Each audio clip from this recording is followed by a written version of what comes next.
Is President Trump vowing to fight the appeals court refusing to reinstate last night his travel restrictions. So that was last night's ruling. Today's question as a follow-up to that has been what's next? What legal avenues can the administration take? So let's start there this hour with Tom Fitton from Judicial Watch, the Judicial Watch president, who's kind enough to join us. And what do you think, Tom? Because, you know, we could relitigate this and talk about whether the judges were political and all the rest. But the fact of the matter is the ruling was what it was last night. And now the Trump administration has to make a decision. They started new. Do they fight it tooth and nail? What do you think they should do? Well, either way, it's going to take some time for this decision to be overturned. So there are, I guess, a variety of steps. They can go back to the lower court, my understanding is, and litigate some of the facts further and hopefully bolster their case, and then take it up to the Supreme Court. Or they could go up to the Supreme Court more quickly and face another potential loss there, either with a 4-4 tie or even a 5-3 ruling against them, if Justice Kennedy follows some of his troubling precedents on presidential prerogatives when it comes to protecting the nation from terrorism. So with all of those things in mind, it seems like, and you know, to read between the lines or to listen to people analyze it today, that one of the options that's gaining the most momentum, I don't know if the president will go in this direction, is to kind of just start anew with a new executive order to rewrite this, be more precise in the language, and then maybe not have to have as many court battles. What do you think of that approach? You know, I think maybe there could be a two-track approach where they keep on this battle, because I think there is an imminent threat from the fact that we don't really have any vetting system that would protect us from terrorists trying to gain the refugee or visa system, especially from these terror-controlled states like Syria and Yemen. In the meantime, they should proceed with other executive orders and think about how to draft other executive orders that could, in the alternative, provide some more protection than we're getting now.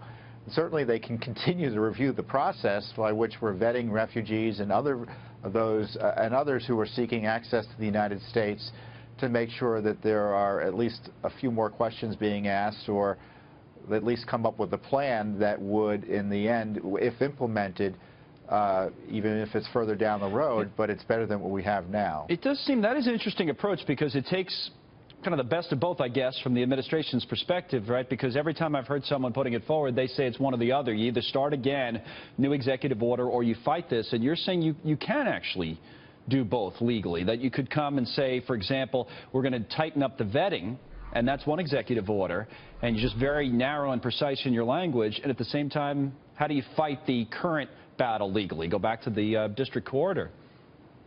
Yeah, you could go back to the district court, or you could appeal this again in a variety of ways. You can appeal it to the entire Ninth Circuit, which probably won't get you anywhere. You could appeal it to the Supreme Court, or you could go to the lower court, where they would go to the next phase of the proceedings and see if there are any other facts out there that might persuade the Ninth Circuit to finally give the credence that they're supposed to give, in my view, to the president in terms of his being the final word as to who comes and goes from the United States, certainly with the support of Congress that he has under the law. That's the argument, right? Whether it's our own judicial analyst, Judge Napolitano, or others are saying that on the wisdom of applying this executive order, there's one question, essentially, to some extent, a political question of, is it a good idea?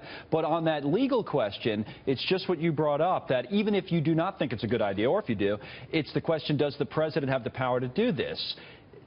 A lot of people, and there have been even people who are not predisposed to agree with this president, would say that he does. But this was a dramatic ruling, and it was unanimous 3-0 against that.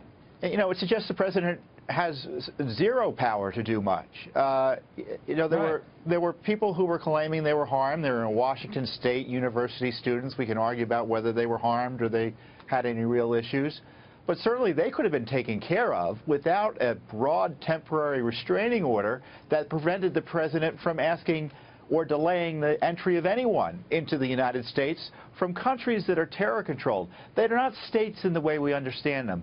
They're countries that are out of control, don't have strong central governments. There's no way of checking the veracity of anyone's information. And so the idea that the president has no prerogatives to have a pause is just beyond the pale. And the court acknowledge that maybe the TRO goes too far, right, but they're not going to fix it, which brings us back to the beginning of the discussion. Maybe it should be fixed. And I'll come back to one more question on this. And you saw, while Tom was speaking, the greeting at the West Wing entrance to the White House from President Trump and the Japanese Prime Minister Shinzo Abe with the handshake and kind of half a hug there. They went inside and will meet inside the White House as the contingent follows the Prime Minister inside the White House. And then after that meeting, which is expected to last the better part of an hour, they will emerge and come into the East Room, and that's where they'll hold a joint news conference, similar to what we saw recently with Theresa May, the Prime Minister of Great Britain. We'll cover that. We'll take it in its entirety. Last time around, by the way, it was a fairly short news conference that the answers from both Prime Minister May and President Trump were short answers. I don't know if we'll get the same thing this time around, but a lot of issues, and we'll get into it over the next hour or so to deal with Japan. Let me thank Tom Fitton, Judicial Watch. Thank you for joining us. We appreciate it.